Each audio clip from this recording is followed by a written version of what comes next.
Before you dive in, imagine this. The jungle is thick, your radio's dead, your brothers are bleeding out, and the enemy's voices are closing in from every direction.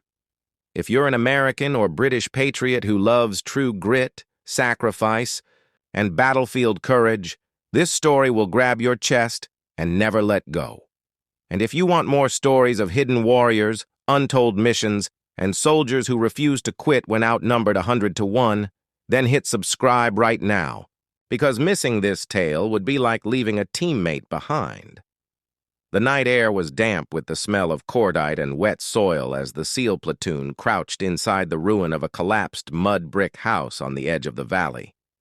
Their eyes, straining through NVGs at the enemy patrols that swept the hills with cold precision, their hearts hammering with the sick awareness that the mission had gone from clean insertion to a nightmare in minutes.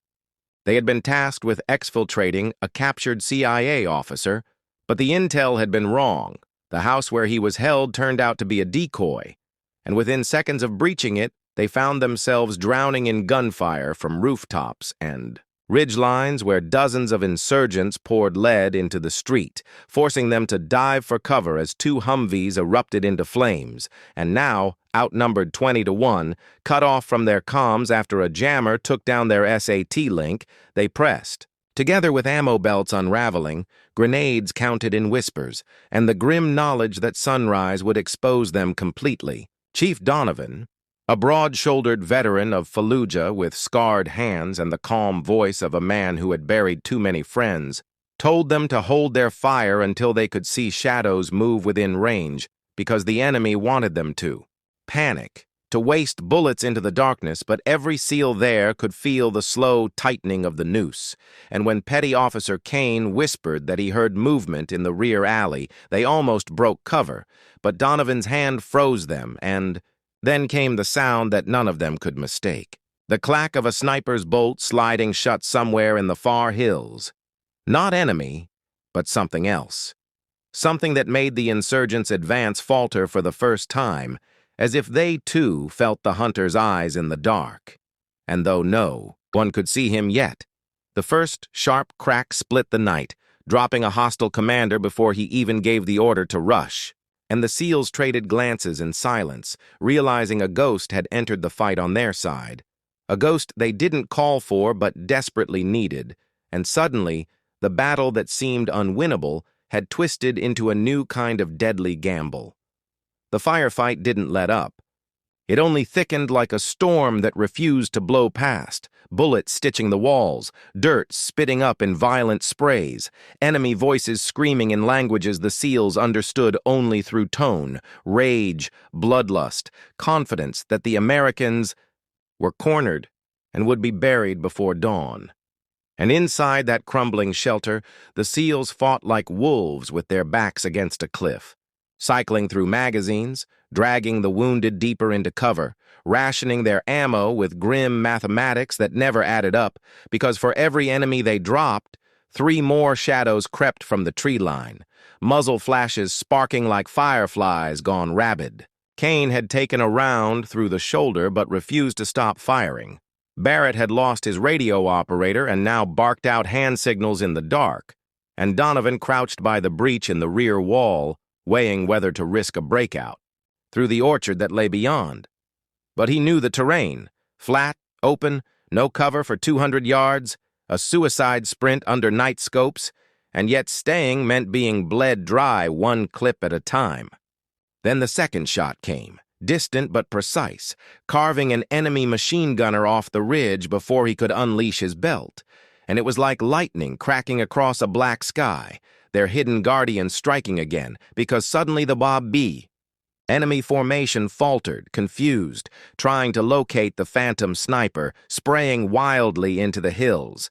And in that chaos, the SEALs pushed back, unleashing a controlled burst that shredded 2 advancing squads, the smell of burning powder mixing with dust and blood, but the respite was brief. The enemy regrouped, their leader bellowing commands, and then mortars began to fall, concussive blasts that rattled teeth and collapsed what was left of the mud brick roof, showering them in rubble, choking their lungs with plaster. And when, The smoke cleared. Donovan counted only 7 of them still fighting, their faces streaked with sweat, soot, and determination, and he realized the hidden sniper wasn't random. This was no accident. Whoever it was had eyes on the battlefield, choosing targets that mattered, crippling the enemy at exactly the right moments, as though someone out there understood SEAL tactics and was playing chess against the insurgents with perfect timing. But as dawn's first thin light crept across the valley and the enemy's numbers swelled, Donovan knew the sniper's cover wouldn't hold forever, and the choice pressed harder: stay and die slow or break out and risk being cut down in the open. And all the while, somewhere in the hills, the phantom rifle was watching, waiting, and loading another round of fury. The valley reeked of cordite, burned metal, and blood, the kind of smell that marked a battlefield even after the smoke cleared.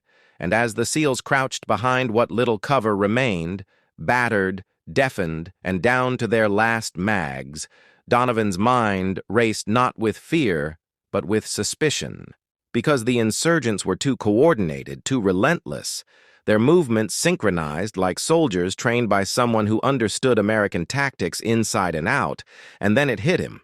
The intel wasn't just wrong, it had been poisoned, fed to them by a leak somewhere in the chain, and that meant someone wanted them here, boxed in, broken, slaughtered on foreign soil without hope of rescue. When Barrett crawled over with blood pouring from a cut on his scalp, he hissed the same thought. This was no accident. This was a setup. And as if to hammer the point, the enemy unleashed a fresh wave, suicide fighters sprinting with vests, strapped tight, detonating themselves against the walls, ripping the air into thunderclaps that made their eardrums scream, and in that chaos, when it seemed the line would finally break, the phantom rifle sang again, not 1 shot but 3. Each one so clean it ripped the chest out of a bomber before his thumb could find the trigger, saving the entire platoon by a fraction of a second, and the SEALs stared in stunned silence through the smoke, knowing this wasn't just luck. This was surgical intervention. But the twist cut deeper when Donovan caught sight of a figure moving along the far ridgeline, low and fast, camo blending with the rocks, and for a flicker of a moment as dawn broke and cast light across the scope. Glint. He swore he recognized the silhouette. Not an ally from command, not a local asset, but someone he had once trained beside years ago at Dam Neck, a ghost from Bud S., who had vanished off the grid after being dishonorably discharged for reasons no one spoke aloud, and the thought chilled him more than the enemy. Closing in because if it was true, then the sniper wasn't just a savior but a wild card with motives unknown. The battle roared back as RPGs streaked into the compound, blasting holes into the last standing wall, sending Kane sprawling unconscious, and Barrett screaming over the din that ammo was gone, knives and fists their only fallback. But before the wave could collapse on them, the hidden sniper shifted fire with inhuman speed, ripping through officer after officer in the insurgent ranks, cutting command out from under their army until confusion spread like wildfire. And in that window, Donovan dragged his men to the orchard, sprinting under fire with bullets whispering past their ears, each step a gamble, each breath a prayer, and yet somehow they made the line, diving into brush as rounds chewed bark around them. And for a moment it seemed survival was possible. But then Donovan's radio crackled back to life for the first time since the jammer fell silent, and the voice that bled through wasn't command, wasn't extraction, but a cold, familiar drawl, whispering his name like a curse, promising that the sniper's help came at a price, and that the real war hadn't even begun. The orchard gave them cover, but not safety, because the enemy swarmed like hornets, regrouping fast, mortars adjusting their aim to pound the trees into splinters, forcing the SEALs to crawl on there, bellies through mud and blood while clutching their last rounds like lifelines, and above it all, the voice on the radio kept cutting in and out, taunting Donovan with memories only someone from the teams could know. Bud's Hell Week chants, call signs from missions long buried, and the chilling nickname Ghost Eye that no one outside their brotherhood would ever dare to use. Until Donovan realized the impossible. Their hidden savior, their phantom executioner, was once his closest friend, Mason Briggs, a sniper who had vanished after a mission went wrong in Kandahar, branded a traitor for abandoning his unit, though Donovan had always suspected the truth was darker, that Mason had gone rogue not out of cowardice but out of vengeance against a command that burned him. Now Briggs was back, his rifle roaring like thunder from the hills, tearing the battlefield apart with godlike precision, dropping enemy squads before they could blink, every shot a sermon of fury. And though he was saving the SEALs, the price was written in the cold tone of his voice. When the dust cleared, Donovan would owe him. Not the Navy, not the flag, but him, a ghost who fought for no country anymore. The enemy, blinded and broken by the sniper's storm, began to fracture, leaders gutted, fighters scattering in confusion, and the SEALs seized the moment, charging through the orchard in a last desperate push, bayonets fixed, screams tearing from their throats as steel met flesh in the dawn light. A savage dance of survival that left the ground slick and the air ragged with smoke, until at last the valley fell silent but for the crackle of burning wood. Donovan, chest heaving, gathered his battered men, only 5 left standing from the 12 who had gone in, their eyes hollow with exhaustion, and as they looked back at the ridge, they saw nothing, no glint, no shadow, no figure, only the echo of a final shot that dropped the last insurgent fleeing into the hills, and then silence, as if the sniper had vanished with the sunrise. But the radio hissed one last time, Briggs's voice low and venomous. "You're alive because of me, brother. Next time when I call, you answer." Then static swallowed it whole, leaving Donovan with the bitter truth that their salvation had come from a man the Navy would never acknowledge, a ghost who struck with fury and disappeared like smoke. And though the mission would be reported as survival against impossible odds, the SEALs would carry the secret. The enemy had outnumbered them. The valley had nearly become their grave, but it was the hand of a hidden sniper, a fallen brother, that carved their path through hell, and his debt would follow them like a shadow they could never outrun.